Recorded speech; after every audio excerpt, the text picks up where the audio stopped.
Sean Bergman is practicing with hurdles.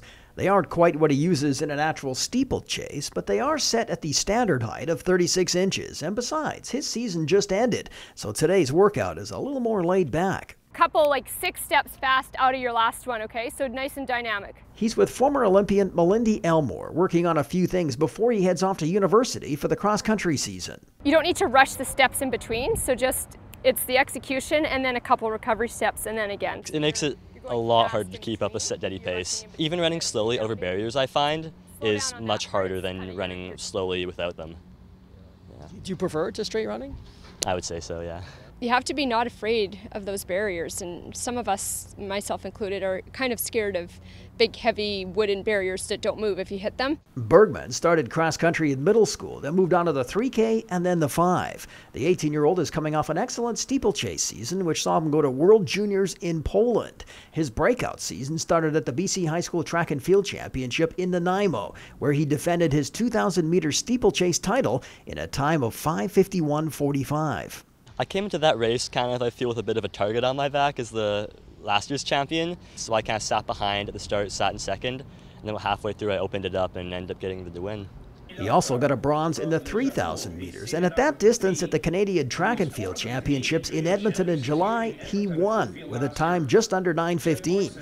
To qualify for World Juniors in the 3K, he had to get his time under 9:10 and be one of the top 2 in Canada. The first part was no problem. The second standard proved a little more challenging as other runners stepped up. It forced him to go to Guelph in June to race against a challenger. I ran the fastest time in the country at the Aerodrome Invitational over in Burnaby.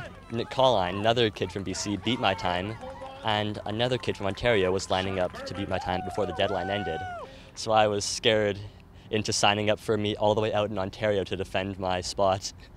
I ended up running a PB there, and I made the team. That PB in Guelph was 9:03.04, and that sent him to the World Under-20s in Poland. In a race dominated by East Africans, he came in 12th in his heat and didn't qualify for the final.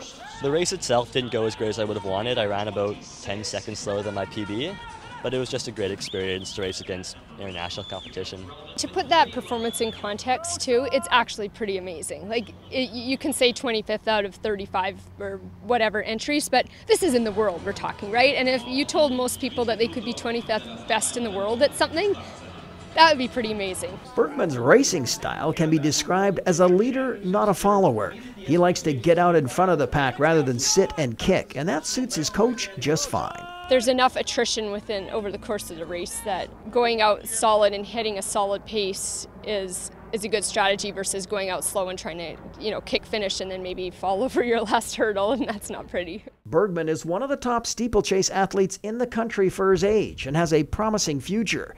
How promising remains to be seen yet. He will likely be too young for Tokyo in 2020, but if he really works at it and stays healthy, he could have a shot 4 years later.